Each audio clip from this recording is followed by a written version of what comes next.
비가 오는 중에도 다시 만날 수 있도록 인도하신 우리 하나님께 감사와 영광을 올려드립니다. 할렐루야.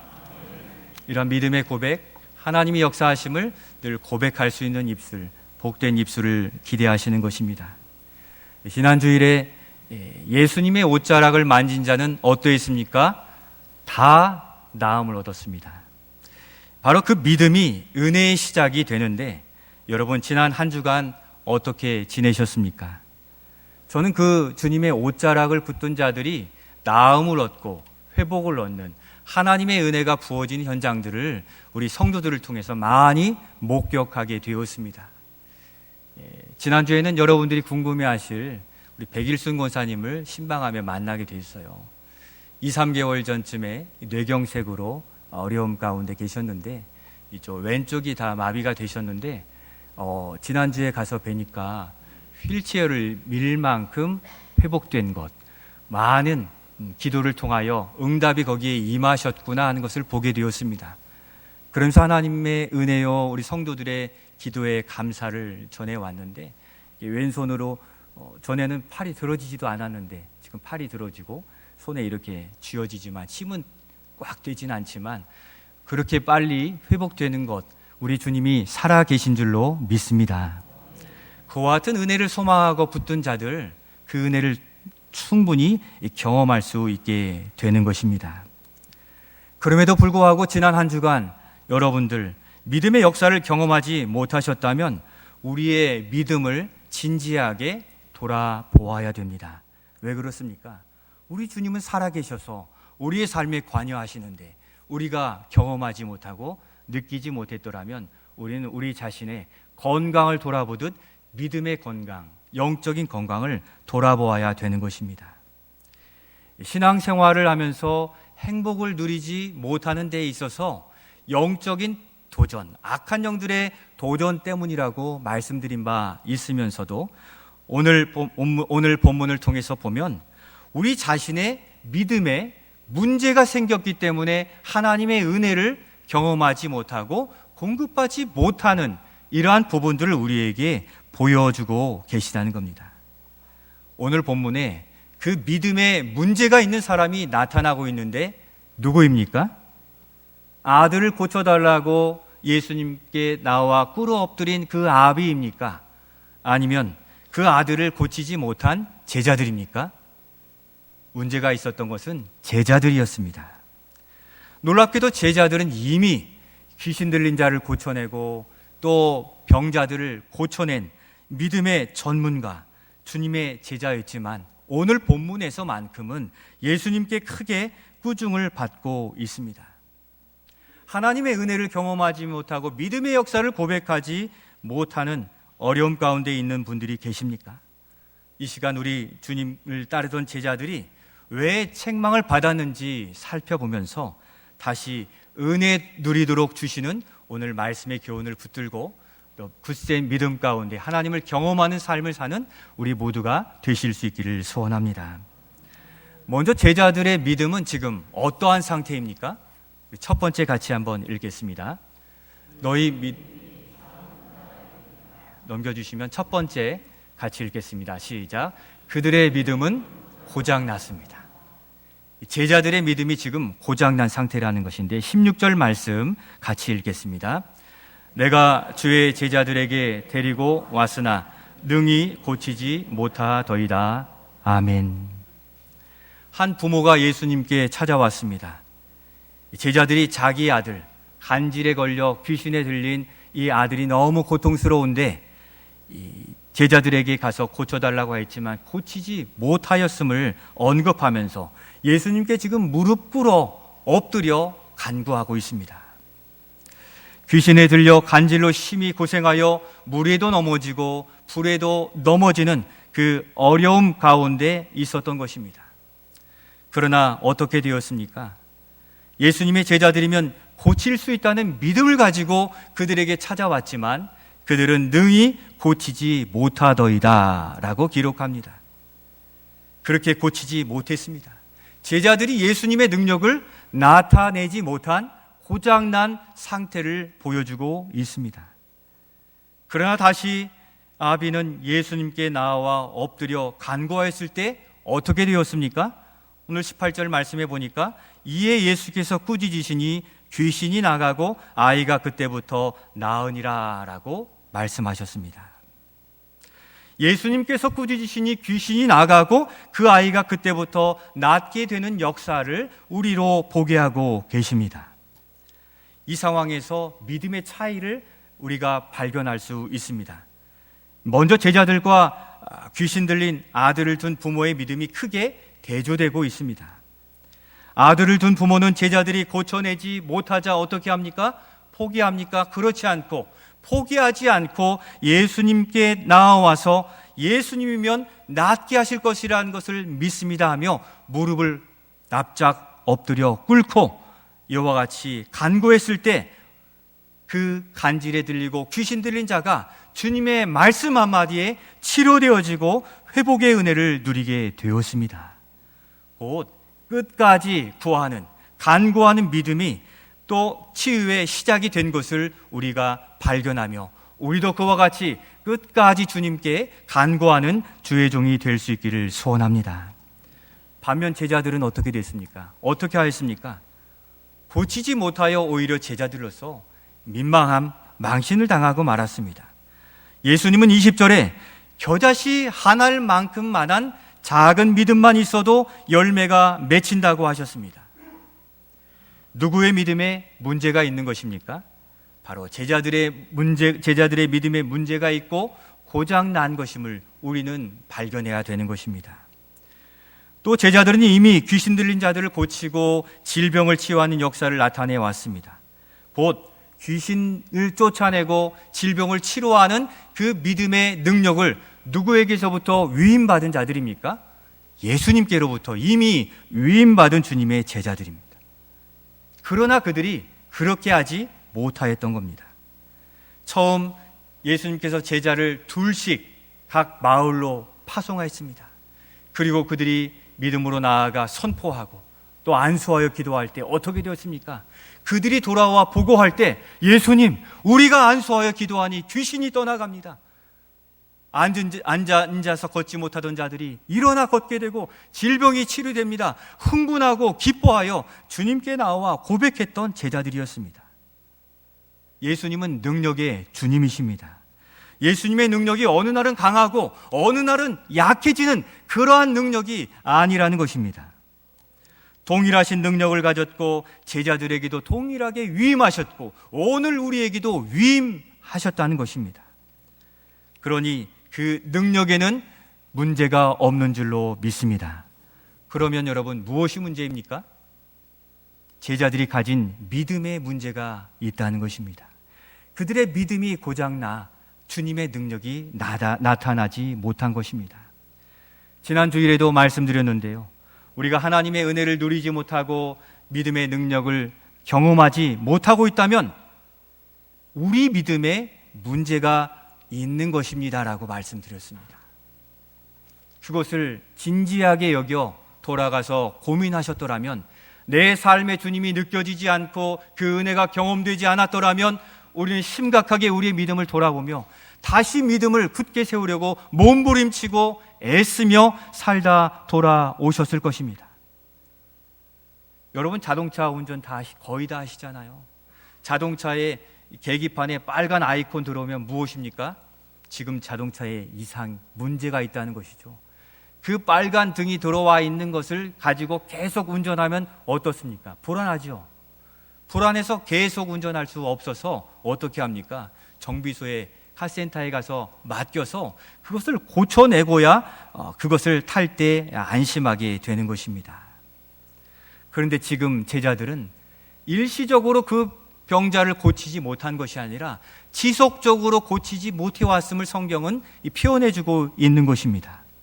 곧 제자들은 자신들의 믿음에 문제가 있음에도 불구하고 괜찮겠지 하고서 지내오다가 결국에는 이와 같은 어려움을 겪게 된 것입니다. 우리 주님이 제자들에게 하시는 말씀이 무엇이겠습니까? 이 말씀 앞에서 자신의 믿음을 돌아보라, 고장나지 않았는지 돌아보라고 말씀하고 계십니다. 우리의 믿음의 상태는 지금 어떻습니까? 솔직히 하나님을 경험하고 예수의 이름만 들어도 가슴이 벅차고 우리의 기도 가운데 응답이 있고 나의 기도를 통해 내가 기도한 그 지체로부터 응답받았다는 기도를 듣는 그러한 은혜를 누리는 최고의 상태입니까? 아니면 아무 문제가 없습니까? 아니면 고장난 그런 상태입니까? 우리 주님이 제자들에게 하시는 말씀 앞에 우리의 자신을 돌아보실 수 있기를 소원합니다. 제자들이 고치지 못한 이유를 주님은 무엇이라고 말씀하십니까? 두 번째 우리 같이 한번 읽겠습니다. 같이 읽겠습니다. 시작. 믿음이 없고 패역했기 때문입니다. 제자들이 믿음의 능력으로 고치지 못한 이유를 믿음이 없고 패역했기 때문이라고 말씀하시는데 우리 17절 말씀 같이 읽겠습니다. 예수께서 대답하여 이르시되 믿음이 없고 패역한 세대여 내가 얼마나 너희와 함께 있으며 얼마나 너희에게 참으리요 그를 이리로 데리고 오라 하시니라. 아멘. 얼마나 너희와 더 함께 있어야 되고 얼마나 더 참아야 되겠느냐라고 주님은 제자들을 꾸중하고 계십니다. 제자들과 함께 하시며 보이신 역사, 그 능력, 가르치시고 훈련하신 그 기간들, 경험이 있는데 그들의 믿음을 책망하셨습니다. 그것을 우리의 이름으로 바꾸면 얼마나 두려운 말씀이 되는 것입니까? 우리는 오랜 기간 신앙생활을 해왔고 좋은 믿음을 가졌다 여겼지만 아닐 수 있음을 오늘 본문을 통해 확인하게 되는 것입니다. 오히려 복음을 듣고 제자들에게 안 되니까 다시 예수님께 찾아 나온 그 초보 신자의 믿음을 더 귀하게 여겨주셨다는 사실입니다. 오직 예수님만 의지하는 간절한 믿음으로 살아가실 수 있기를 소원합니다. 오늘 새벽 말씀에서도 나중된 자가 먼저 된다고 말씀하시니 얼마나 두려운 말씀입니까? 예수님은 제자들의 믿음에 대하여 믿음 없고 패역한 세대라고 말씀하십니다. 그들이 구원받은 은총에 그 믿음이 없어졌다는 것이 아닐 것입니다. 그 은총과 은혜와 사랑을 덧입고서도 그에 합당한 믿음의 양식과 삶의 응답이 없는 나약해진 믿음을 주님은 책망하고 계시는 것입니다. 실제 삶에서 살아내는 삶의 예배자로서의 담대한 믿음, 세상을 거스리는 믿음의 사람들이 없음을 책망하시는 것이죠. 오늘날 경제인들, 정치가, 위정자들 속에 우리의 믿는 크리스찬들이 얼마나 많이 있습니까? 그럼에도 불구하고 누가 크리스찬인지를 구별해낼 수 없는 듯한 이 시대를 살아가는 우리는 한국 교회와 한국 사회를 향하여 울며 통회하며 기도해야 될 줄로 믿습니다. 여기서 믿음이 없다는 것은 믿음이 작다, 그러한 상태를 넘은 불신앙의 상태를 의미해주고 있습니다. 패역하다는 것은 수동 분사형으로서 말씀에서 벗어난 지가 이미 오래된 거예요. 자기 계획, 자기 생각을 중심으로 지속적으로 살아온 그 상태를 주님이 책망하고 계세요. 우리가 어쩌다가 잠시 실수하기도 하고 또 잘못을 범할 수도 있어요. 주님은 오케이, 괜찮다고 말씀하세요. 회개하면 되는 거예요. 그러나 한 번, 두 번 반복된 이 일들에 대해서는 주님이 반드시 책망할 날이 있으심을 기억하여 두렵고 떨림으로 구원을 이루어 가실 수 있기를 소원합니다. 제자들은 그렇지 않은 채로 상당 기간을 지내온 겁니다. 예수 중심으로 시작한 신앙생활이 어느새 세상 유혹과 편리 속에서 우선순위가 바뀌고 중심이 변질되었음을 말씀해 주십니다. 괜찮겠지, 바쁜데, 아무 일 없는데 하고서 지나쳐버린 것입니다. 이 정도면 됐다 하고서 나태해지고 게으른 신앙이 문제였던 것입니다. 곧 구원받고 신앙생활은 오래 했으나 하나님을 의지하지 않고 세상을 바라보는 불신앙에서는 믿음의 능력이 나타날 수 없다는 겁니다. 왜 나에게 믿음의 능력이, 하나님의 은혜가 공급되지 않는가? 우리 자신을 비추어 보아야 되는 것입니다. 거기서는 하나님의 은혜를 누릴 수 없습니다. 세상 사람들이 열심히 하면 여러분들 부자 되고 잘 되고 또 재능이, 또 지식이 높아지는 것, 깊어지는 것 여러분은 아시죠? 그것은 어디에 속한 것입니까? 일반 은총에 속해 있어요. 노동과 수고 열심히 하면 세상 사람들도 잘 되는 것이 맞아요. 그러나 우리가 누려야 될 은총은 일반 은총을 넘은 특별 은총의 하나님의 어루만지심의 그 놀라운 믿음의 역사를 경험하고 있느냐 아니냐가 우리가 이 땅에서도 천국 백성으로 천국 기쁨을 누리며 살고 있느냐 아니냐를 확인하게 되는 그러한 검증의 기준이 되게 된다는 것입니다. 우리는 일반 은총을 누리며 살고 있으면서도 오늘 아침에도 비를 내려 돼지가 살아나는 일반 은총을 넘어 우리의 삶의 카이로스, 하나님의 때에 만져주시는 그 은혜를 오늘 경험하고 있습니까? 주님은 제자들에게 그것을 책망하시는데 오늘 우리의 삶을 돌아보아야 되는 것입니다. 수입이 늘고 장사가 잘 되고 일이 잘 풀리고 회복이 좋아도 그것이 하나님의 은총을 경험한 속에서 이루어지지 않는 것은 오히려 믿음 없는 삶에 대한 하나님의 책망일 수도 있다는 거예요. 일반 은총 가운데 내버려 둔 것이죠.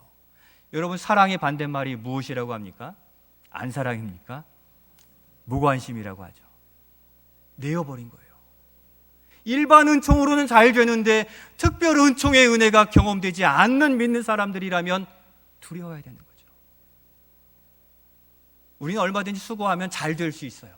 세상에서 승승장구할 수 있어요. 일반 은총의 특성이거든요. 그러나 그것을 넘어서고 절망과 패배와 아픔 속에서도 이겨낼 수 있는 특별 은총의 하나님의 간섭하심과 만지심이 우리 안에 풍성하게 경험되어지는 우리 모두가 되실 수 있기를 소원합니다.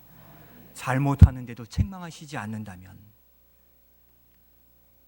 꾸중하시지 않는다면 놓아버린 무관심일 수 있는 겁니다. 우리의 신앙을 진지하게 살펴보시며 우리가 주님을 간절히 의지하지 않고 곁길에 서 있다면 차라리 우리를 책망하셔서 고치시고 새롭게 하시는 은혜를 간구하는 적극적인 믿음에 살아있는 믿음으로 담대히 나아가는 지혜로운 우리 모두가 되실 수 있기를 소원합니다. 네 가지 밭에 떨어진 씨의 비유를 보면 여러분, 뿌려진 씨가 문제가 있습니까? 뿌린 자가 문제가 있습니까? 밭에 문제가 있습니까? 밭에 문제가 있는 거죠.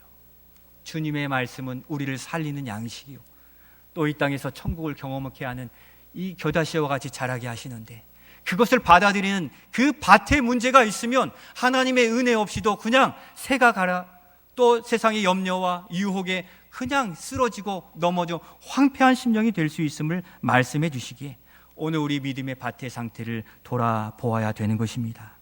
마지막 열매를 맺는 땅, 말씀을 듣고 깨달아 은혜를 누리는 자, 주님께 중심을 두고 우선순위를 두고 사는 자라 말씀하셨습니다. 지금 우리의 믿음은 어느 밭에 떨어진 씨와 같습니까? 그러면 우리는 열매를 거두고 믿음의 능력을 거두기 위해 마지막으로 어떻게 해야 되겠습니까? 세 번째 우리 같이 읽겠습니다. 믿음은 날마다 돌아보고 지켜야 합니다. 믿음 없는 제자들이었지만 매우 잘한 일이 있어요. 무엇입니까? 책망받을 것을 알면서도 예수님께 조용히 나와서 그 이유를 물은 겁니다. 돌이키고 싶은 거죠. 다시 주님의 은혜를 경험하고 싶은 거죠. 17절 말씀에 예수님께 조용히 와서 자신들은 왜 귀신을 쫓아내지 못하였습니까? 라고 물었습니다. 성도 여러분, 우리의 신앙이 메마르고 하나님을 경험하지 못하고 있다면 다른 외적인 이유들을 탓하기 전에 우리 주님 앞에 나와 우리 자신에 대하여 진실하게 묻는 성도들이 될 수 있기를 소원합니다. 제자들은 그제서야 꾸중들을 각오까지 하면서 다시 그들의 믿음을 회복하고자 하는 진실함을 갖게 되었습니다. 그때 예수님이 무엇라 말씀하십니까? 우리 20절 말씀 우리 같이 읽겠습니다. 이르시되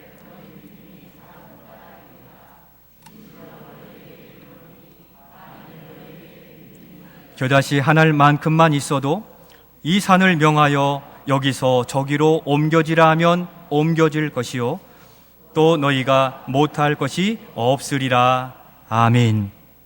너희 믿음이 작은 까닭이라 이렇게 말씀하세요.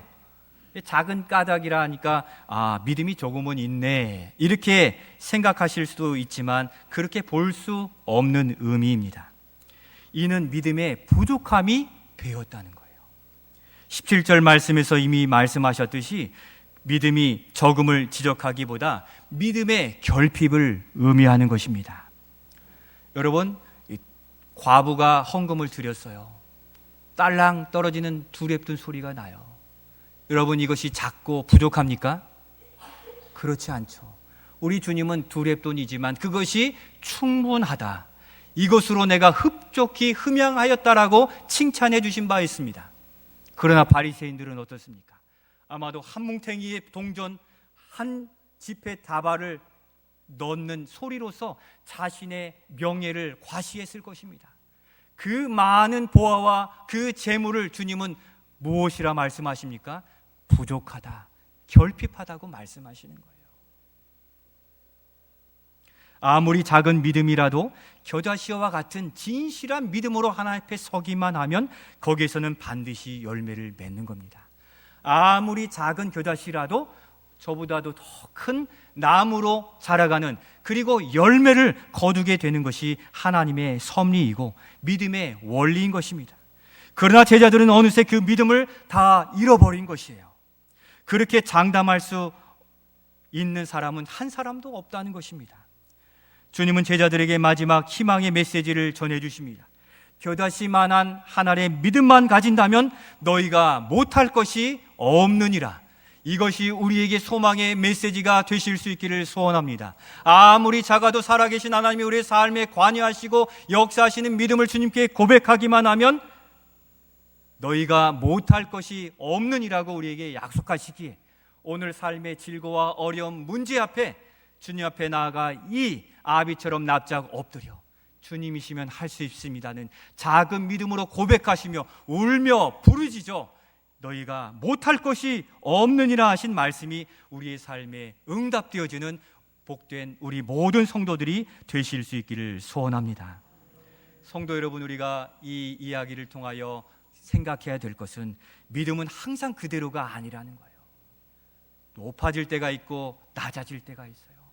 강할 때가 있고 약해질 때가 있다는 것입니다. 어느 때처럼 바닥이 날 때가 있다는 것입니다. 그래서 날마다 우리는 우리 자신의 믿음을 돌아보고 나가야 돼요. 바닥친 믿음인데 그것을 가지고 세상에 나아가면 그대로 펀치 맞고 쓰러질 수밖에 없어요. 그래서 날마다 우리는 확인하게 되는 거죠. 그리고 어떤 시련과 세파에도 작은 믿음이라도 지키기만 하면 열매를 거둘 수 있습니다. 제자들은 자신들이 병을 고치고 반복되니까 그게 자신의 능력처럼 여겨진 거예요. 여러분, 그 제자들의 능력은 누구의 것입니까? 예수 그리스도의 것이에요. 반복되고 고쳤다고 경험됐다고 아닌 것이에요. 그들의 것이 아니라 여전히 누구의 것입니까? 예수 그리스도의 것인 줄로 믿습니다. 우리의 입술에서 예수의 이름이 고백되어질 때 잘 되고 어렵거나 모든 상황 속에서도 예수의 이름이 고백되어지고 올바른 신앙이 고백되어질 때 주님은 바로 그곳에 역사하게 될 줄로 믿습니다. 그들은 자신들이 능력을 행하는 것으로 도리어 착각하게 되고 교만하게 되었던 것입니다. 이것이 믿음 없는 모습이에요. 우리도 그럴 수 있습니다. 괜찮겠지, 때가 되면 낫겠지. 그러나 주님은 더 이 아비처럼 나와 간절히 붙들기를 원하는 것입니다. 기도하고 또 간절히 바라는 시간이 길어진 성도들도 많이 계실 거예요. 그러나 그것으로 끝이 아니라 주님은 때가 되면 낫게 하시는 믿음을 가지시고 그때 더 큰 기쁨을 누리기를 소원하시며 인내로 주님을 의지하여 나아가시기를 소원합니다. 제자들이 못 고쳤다고 포기했더라면 이 아비 예수님을 만나지도 못했고 그 치료의 응답을 누리지도 못했을 것입니다. 이제 이 굳센 믿음을 가지고 믿음의 컨디션을 날마다 확인해 가시기를 바라요. 바로 거기에서 산을 옮길 만한 믿음이 있다고 말씀하시기에 그런 은혜 우리도 누릴 수 있는 것입니다. 어떻게 해야 되겠습니까? 먼저는 날마다 육신의 양식을 먹듯 영혼의 양식 말씀을 먹고 믿음을 지켜가시기를 소원합니다. 우리는 일어나자마자 하루의 스케줄을 계산하고 계획합니다. 그리고 하고 싶은 일에 마음을 뺏겨 거기로 쉽게 나아갈 수 있습니다. 날마다 주님의 말씀을 묵상하며 주님과 동행하는 삶을 만들어 가시기를 소원합니다. 우리의 생각이 자꾸 저기로 나아가려 할 때 말씀으로 우리를 자꾸 주님께로 끌어오고 또 기록하면서 주님께로 인도해 나아갈 때 우리는 주님과 동행할 수 있습니다. 우리는 어떻습니까?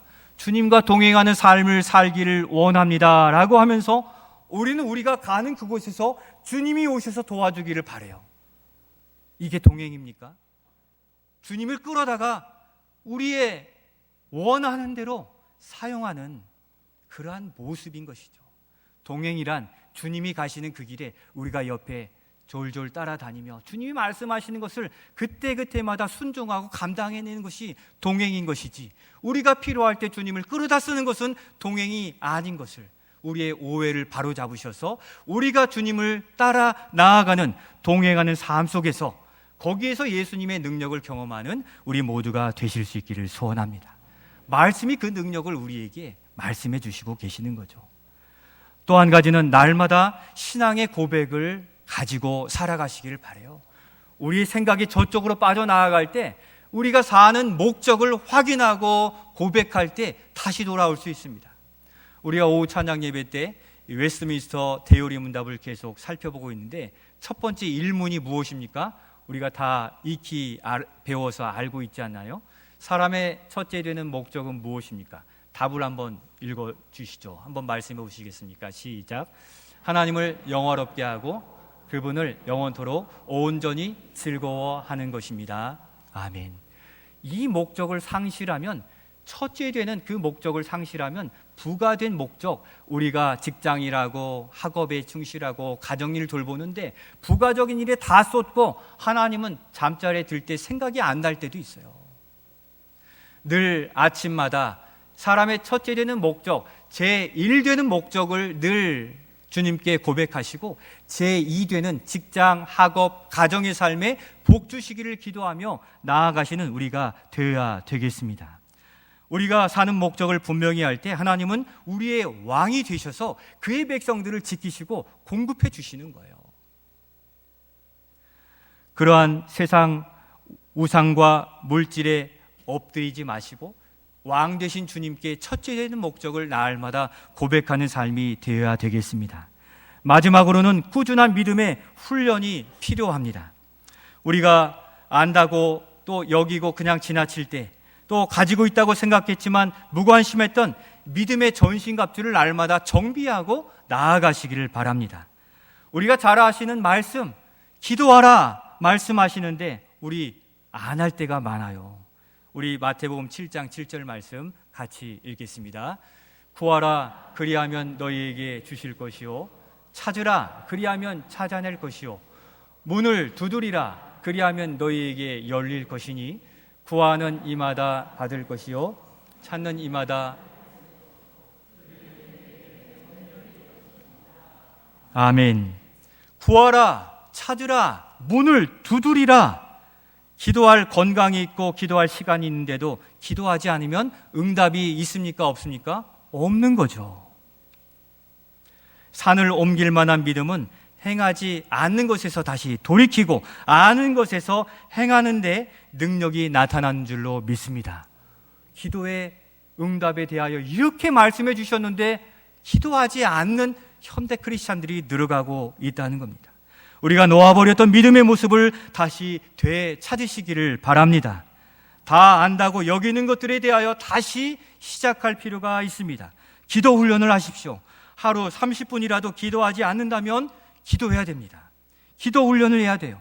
하루 30분 이상 말씀 묵상, 성경 읽기 필사하지 않으신다면 성경 하루 종일 손에 들고 다니십시오. 24시간 중에 1시간도 드리지 못한다면 지금 당장 다시 계획하시고 우리의 믿음을 훈련해야 우리는 믿음의 능력을 경험할 수 있습니다. 사랑하는 성도 여러분, 말씀을 마치며 믿음은 성도에게 세상을 이기는 바로 능력이 되는 것입니다. 주님의 은혜를 누리지 못하고 믿음의 역사를 경험하지 못하고 있다면 우리의 믿음이 고장난 것임을 분명히 인식해야 됩니다. 그대로 방치하지 마시고 하나님의 역사가 있는 그 믿음의 자리를 회복하시며 몸부림치시기를 바랍니다. 그리하여 우리가 손을 대고 우리가 기도하는 그곳에서 우리의 가족과 지체들의 생명이 회복되어지고 신앙생활의 즐거움과 웃음과 감사가 흘러넘치는 생명샘이 될 수 있기를 소원합니다. 세상의 유혹과 핍박에 굴하지 마시고 제자들이 안 되면 예수님께 찾아와 꿇어 엎드려 간절히 간청한 아비처럼 우리를 십자가 보혈로 살리신 우리 주님을 굳게 붙드는 믿음으로 날마다 믿음의 역사를 경험하시는 수고하는 주님의 좋은 일꾼들이 되시기를 예수님의 이름으로 축원드립니다. 이 시간 지난주에 찬양했던 이 믿음 더욱 굳세라, 우리 다시 한번 찬양하시면서 우리의 믿음을 굳게 세워 주시옵소서, 우리 고쳐 주시옵소서.